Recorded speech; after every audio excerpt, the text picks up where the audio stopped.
3:23 p.m. 6 Iranian fast attack boats roared out of Bandar Abbas like wasps from a disturbed hive. Engines screaming at maximum throttle, crews armed for direct confrontation, weapon systems hot. Target, the USS Nimitz, 100,020 tons of American nuclear-powered supremacy gliding through the Strait of Hormuz at 18 knots. In exactly 52 minutes, those boats would be drifting helpless in international shipping lanes, their crews broadcasting desperate requests for assistance from the very warship they just attempted to intimidate. What happened between 3:23 p.m. and 4:15 p.m. wasn't combat. It was something far more devastating. The Strait of Hormuz, 21 nautical miles wide at its narrowest point, 20% of the world's petroleum liquids passing through this choke point every single day. At 20 million barrels flowing through waters you could practically swim across. 48 hours earlier, Iran's supreme leader had issued an ultimatum broadcast across state media. American warships approaching Iranian territorial waters would face consequences. The language deliberate, the threat unmistakable, the context mattered. International sanctions had crushed Iran's economy for 18 consecutive months. Oil exports collapsing by 67%, currency hemorrhaging value, domestic pressure mounting on leadership to demonstrate strength, broadcast capability, restore deterrence. They needed leverage visible to every capital on Earth. The USS Nimitz represented that opportunity. CVN 68. First of her class, commissioned May 1975. Flight deck stretching 1,092 feet, beam 134 feet at waterline. Crew complement, 3,532 ships company, 2,480 air wing personnel, 90 FA, 18 Super Hornets, EA 18G Growlers, E-2D Hawkeyes, MH-60 helicopters. A floating city moving through Iran's strategic backyard. Their doctrine was brutally simple: asymmetric naval warfare perfected for decades. Swarm tactics using fast attack craft. Overwhelm superior forces through speed, numbers, decentralized command. Isolate the enemy. Prevent reinforcement. Create chaos in confined waters. It had worked before against unprepared targets. Revolutionary Guard commanders believed it would work again. 3:11 p.m. 12 minutes before launch, final authorization came from IRGC Naval Command. 6 Boghammer-class fast attack craft. Each boat 41 feet of weaponized aggression. Displacement 6.8 metric tons. Twin diesel engines capable of exceeding 52 knots. Either crews of 5 armed with 12.7mm heavy machine guns, 107mm rocket pods, shoulder-fired missiles. Light, fast, expendable. The plan: tight crescent formation approaching the carrier strike group's defensive perimeter at maximum speed. Demonstrate Iran's willingness to challenge American naval dominance in waters Tehran considered its own. Force American commanders into impossible choices. Fire on Iranian boats in international waters and create diplomatic catastrophe. Or stand down and expose American carriers as vulnerable to cheap, numerous threats. The IRGC had calculated every variable except one. 3:23 p.m. The boats exploded from port in tight formation, wakes boiling white against blue water. Radio communications coordinating approach vectors, target designation, weapons release protocols. Surface search radars aboard USS Princeton, an accompanying Ticonderoga-class cruiser, detected the contacts immediately. 11 marks, accelerating from Bandar Abbas. Speed profiles consistent with fast attack craft, bearing directly toward the carrier strike group's eastern flank. Red flags illuminated across every tactical display in the strike group. 3:27 p.m. Aboard the Nimitz, the Tactical Flag Command Center processed incoming data from 7 different sensor platforms.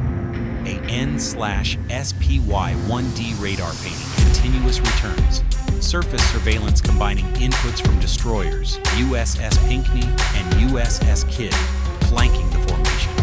Helicopters feeding acoustic data, visual confirmation, electromagnetic signatures. The Iranian formation mapped completely within 90 seconds of departure. Fuel endurance calculated 480 nautical miles maximum at current speed. Communications architecture identified. Centralized command net vulnerable to disruption. Navigation systems analyzed. Heavy reliance on GPS positioning for coordination. The Americans understood exactly what they faced, and more critically, what the Iranians didn't know they were facing. Long before those boats launched, Carrier Strike Group commanders had established decision framework. Rules of engagement authorized kinetic response if the carrier faced direct threat. Authorization granted under existing maritime security protocols. But authorization isn't an obligation. American commanders had other tools. Capabilities the Revolutionary Guard had never encountered at this scale, in this operational environment. 3:31 p.m. The Iranian boats closed to 37 nautical miles. Formation tightening, speed holding steady at 48 knots. A confidence building with every minute that American forces failed to respond with visible countermeasures. From their perspective, the trap was working perfectly. Force projection through presence. Demonstrate American vulnerability without triggering actual combat. What they didn't understand, the confrontation was already over. 3:38 p.m. Inside the Nimitz Combat Information Center, electronic warfare officers activated AN/SLQ-32V systems integrated across the entire strike group.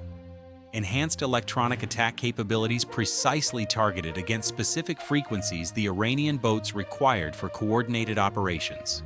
Surface electronic warfare deployed with surgical precision.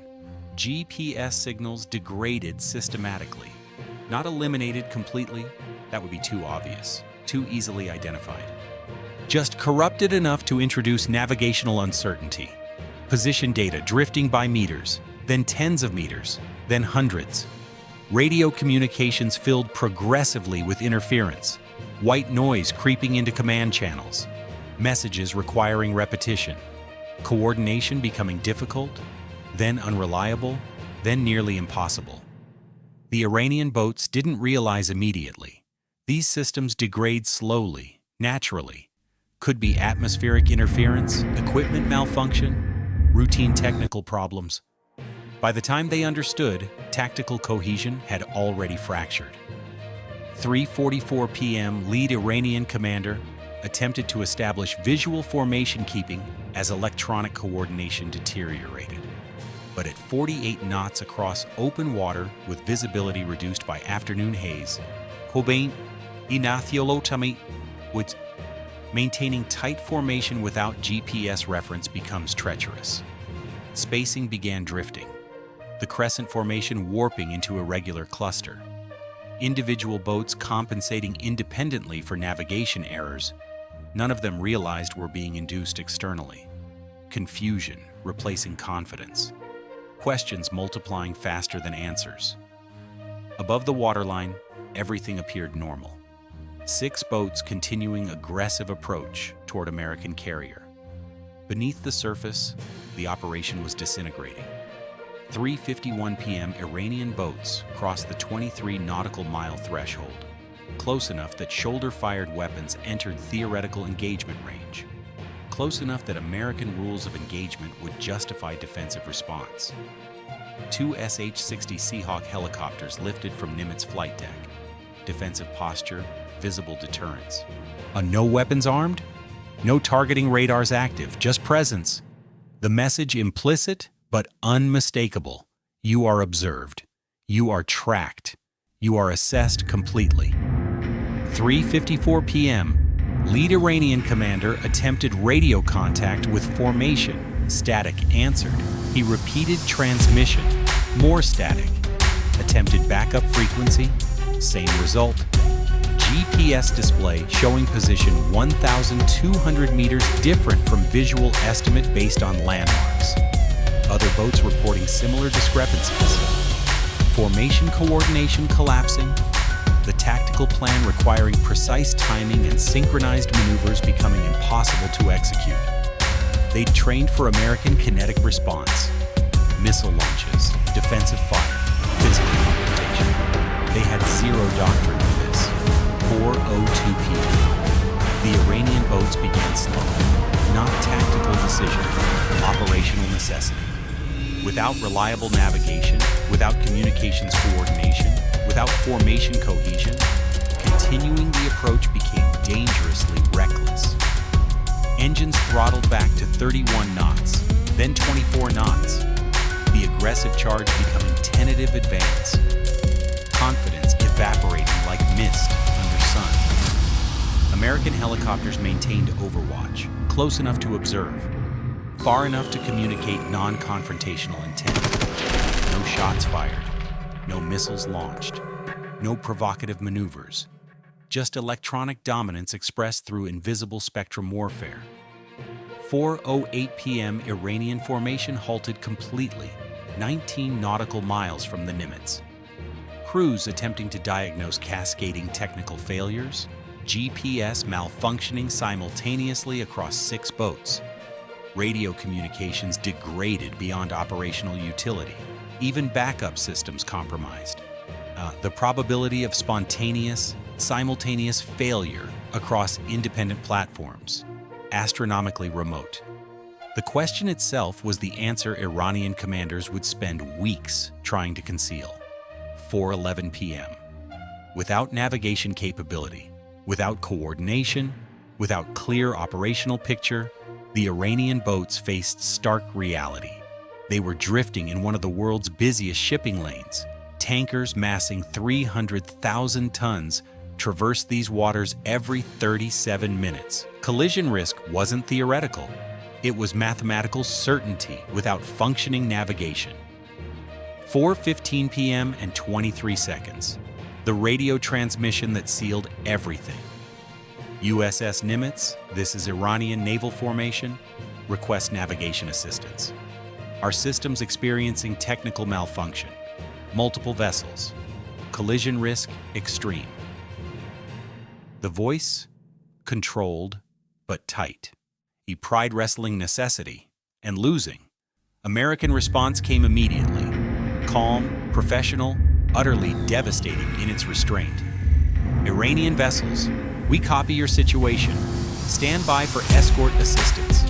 Multiple commercial tankers inbound your position.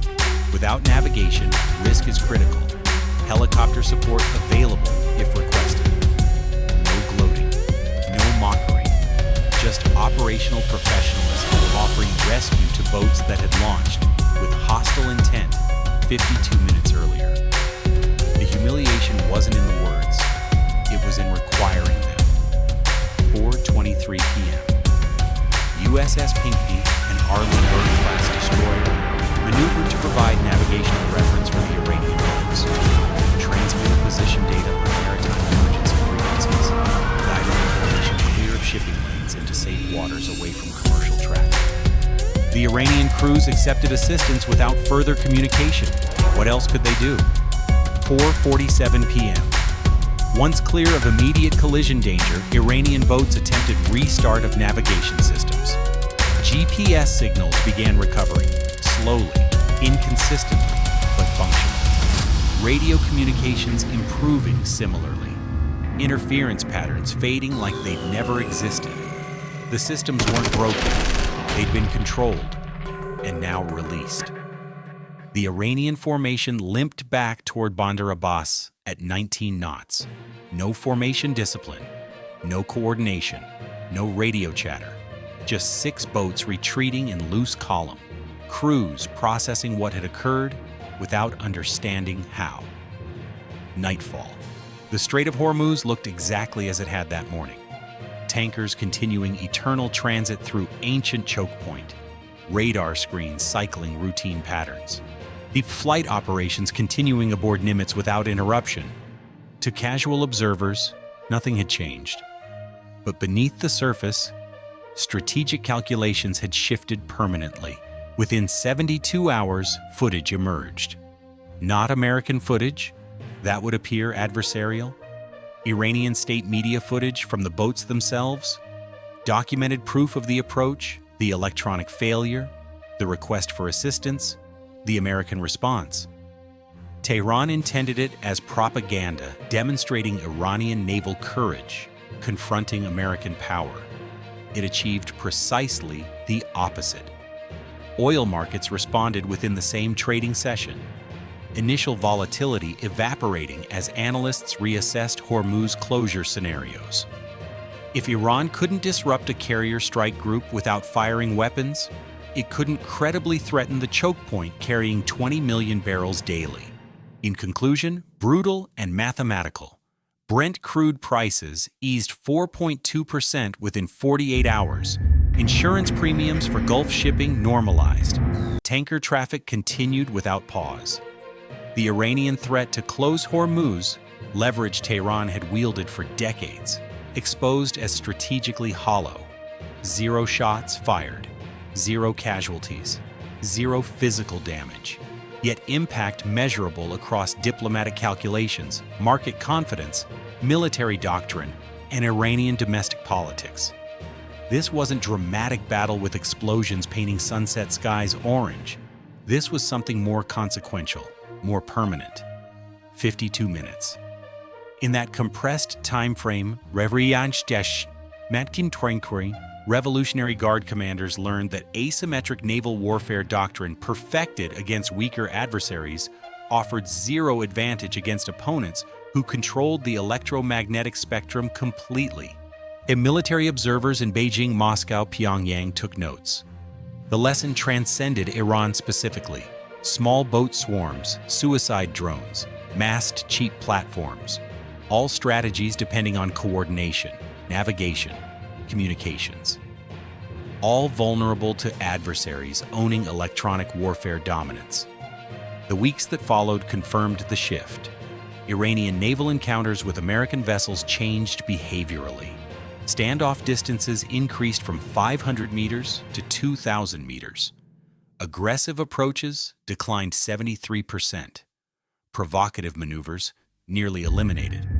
Not because orders changed, because commanders understood viscerally what capabilities they faced, what asymmetry actually meant when the technological gap wasn't bridgeable through numbers or courage. Revolutionary Guard Naval Command replaced 3 senior officers within 6 weeks. Not for failure, for exposure. The footage of Iranian boats requesting American assistance from the vessels they'd attempted intimidating circulated globally. Humiliation measured not in casualties, but in narrative. What had been celebrated domestically as bold confrontation now revealed as operational disaster, avoided only through American restraint. Tehran issued new doctrine mandating electronic warfare countermeasures, training, GPS-independent navigation capability, communication redundancy, investments promised, capabilities pledged. But the mathematics remained unchanged. Electronic warfare superiority isn't purchased off the shelf. It's integrated across decades of investment, engineering, operational testing, platform integration, crew training. Iran could invest for 20 years and still trail American capabilities by a generation. 21st century naval dominance decided before violence begins. The side controlling electromagnetic spectrum, GPS architecture, communications networks, sensor integration. That side ending confrontations without shots echoing across water. The Iranian boats thought they were making a statement that afternoon in the Strait of Hormuz. They were right. Just not the statement they intended.